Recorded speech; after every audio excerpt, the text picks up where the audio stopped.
10 years later, by Alexandre Dumas. Chapter 60. The New General of the Jesuits. While La Valliere and the king were mingling, in their first confession of love, all the bitterness of the past, the happiness of the present, and the hopes of the future, Fouquet had retired from the apartments which had been assigned to him in the chateau, and was conversing with Aramis precisely upon the very subjects which the king at that moment was forgetting. "Now tell me," said Fouquet, after having installed his guest in an armchair and seated himself by his side, "tell me, Monsieur d'Herblay, what our position is with regard to the Belle Isle affair, and whether you have received any news about it."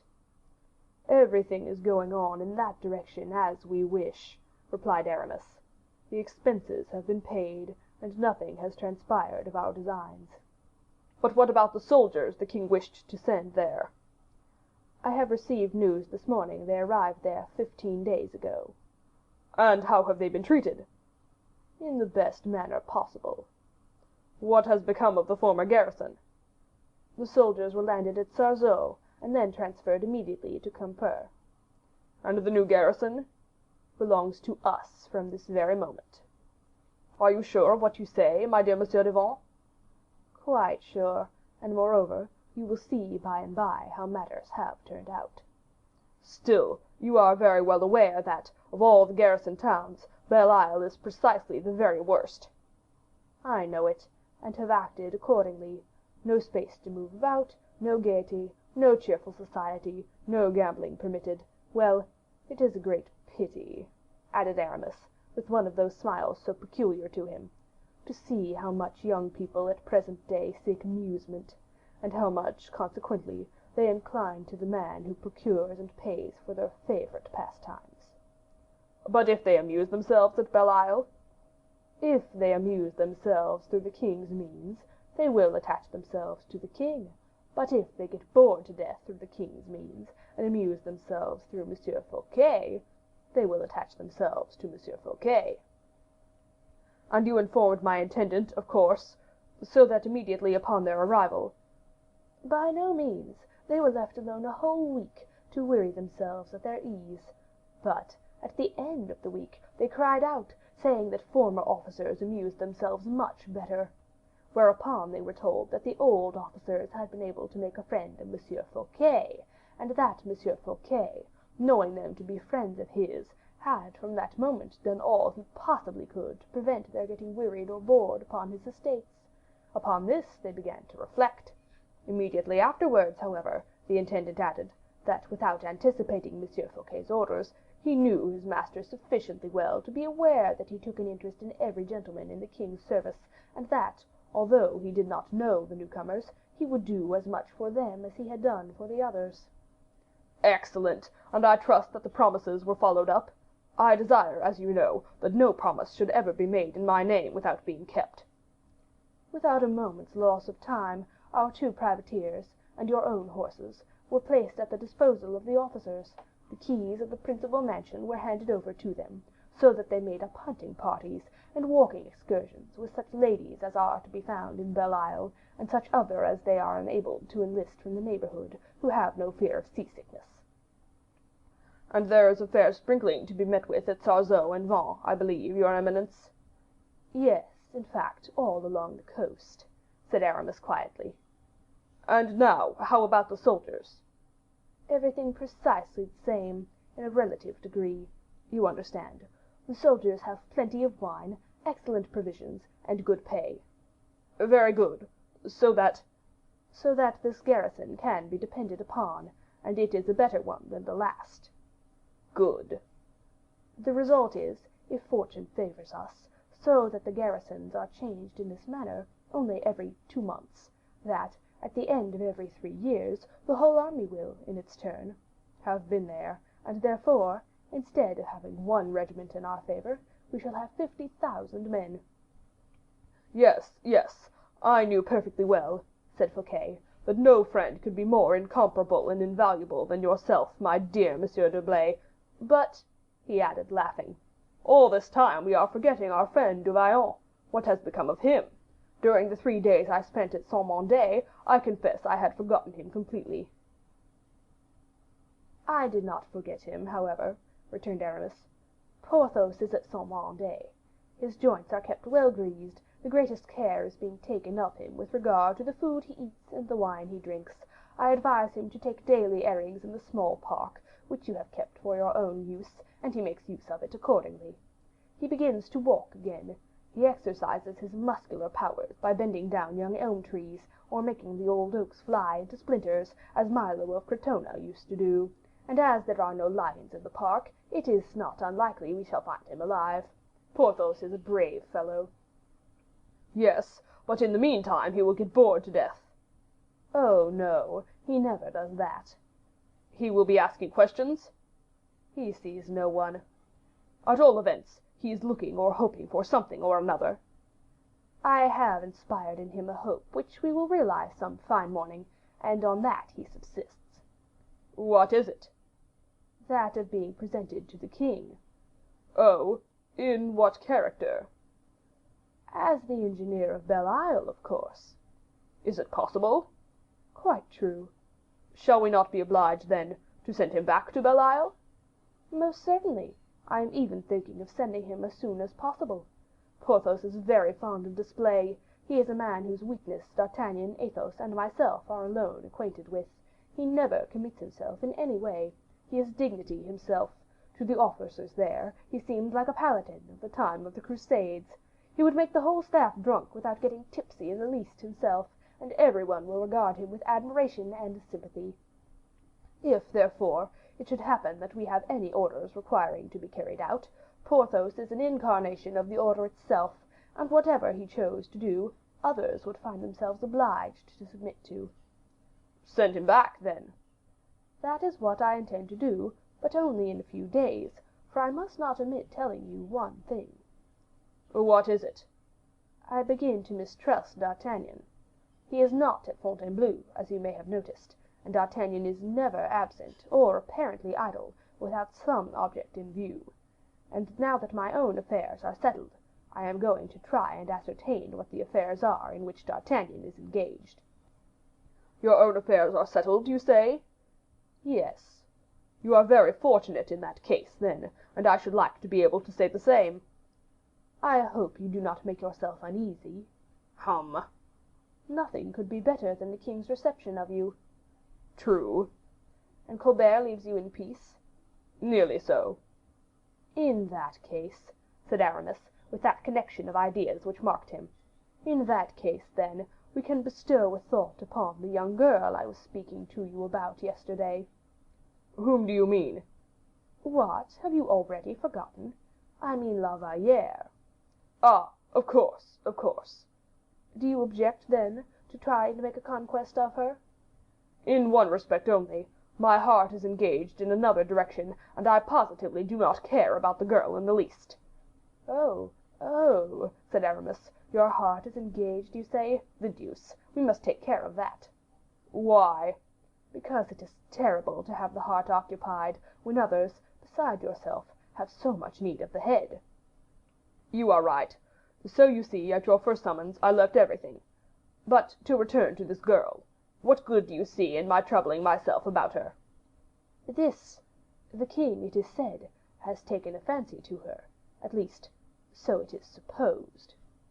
"But you, who know everything, know very differently." "I know that the king is greatly and suddenly changed; that the day before yesterday he was crazy over Madame; that a few days ago Monsieur complained of it, even to the queen mother, and that some conjugal misunderstandings and maternal scoldings were the consequence." "How do you know all that?" "I do know it. At all events, since these misunderstandings and scoldings, the king has not addressed a word, has not paid the slightest attention to her royal highness." "Well, what next?" "Since then, he has been taken up with Mademoiselle de la Valliere. Now, Mademoiselle de la Valliere is one of Madame's maids of honor. You happen to know, I suppose, what is called a chaperon in matters of love. Well, then, Mademoiselle de la Valliere is Madame's chaperon. It is for you to take advantage of this state of things. You have no occasion for me to tell you that. But at all events, wounded vanity will render the conquest an easy one. The girl will get hold of the king, and Madame's secret, and you can scarcely predict what a man of intelligence can do with a secret." "But how to get at her?" "Nay, you, of all men, to ask me such a question," said Aramis. "Very true. I shall not have any time to take any notice of her." "She is poor and unassuming. You will create a position for her, and whether she tames the king as his lady confessor, or his sweetheart, you will have enlisted a new and valuable ally." "Very good," said Fouquet. "What is to be done, then, with regard to this girl?" "Whenever you have taken a fancy to any lady, Monsieur Fouquet, what course have you generally pursued?" "I have written to her, protesting my devotion to her. I have added how happy I should be to render her any service in my power, and have signed Fouquet at the end of the letter." "And has anyone offered resistance?"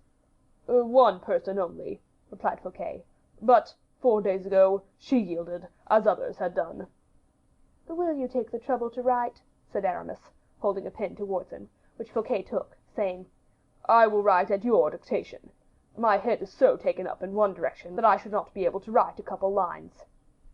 "Very well," said Aramis, "write." And he dictated as follows: "Mademoiselle, I have seen you, and you will not be surprised to learn I think you very beautiful. But for want of the position you merit at court, your presence there is a waste of time. The devotion of a man of honor, should ambition of any kind inspire you, might possibly serve as a means of display for your talent and beauty. I place my devotion at your feet, but as an affection, however reserved and unpresuming it may be, might possibly compromise this object of its worship, it would ill become a person of your merit running the risk of being compromised without her future being assured.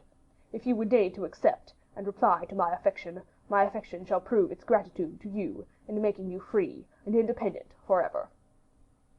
Having finished writing, Fouquet looked at Aramis. "Sign it," said the latter. "Is it absolutely necessary?" "Your signature at the foot of that letter is worth 1,000,000. You forget that." Fouquet signed. "Now, by whom do you intend to send this letter?" asked Aramis. "By an excellent servant of mine." "Can you rely on him?" "He is a man who has been with me all my life." "Very well. Besides, in that case, we are not playing for very heavy stakes." "How so? For if what you say be true of the accommodating disposition of this girl for the king and Madame, the king will give her all the money she can ask for." "The king has money, then?" asked Aramis. "I suppose so, for he has not asked me for any more." "Be easy, he will ask for some soon." "Nay, more than that, I had thought he would have spoken to me about the fete at Vaux, but he never said a word about it." "He will be sure to do so, though." "You must think the king's disposition a very cruel one, Monsieur d'Herblay." "It is not he who is so." "He is young, and therefore his disposition is a kind one." "He is young, and either he is weak, or his passions are strong, and Monsieur Colbert holds his weakness and his passions in his villainous grasp."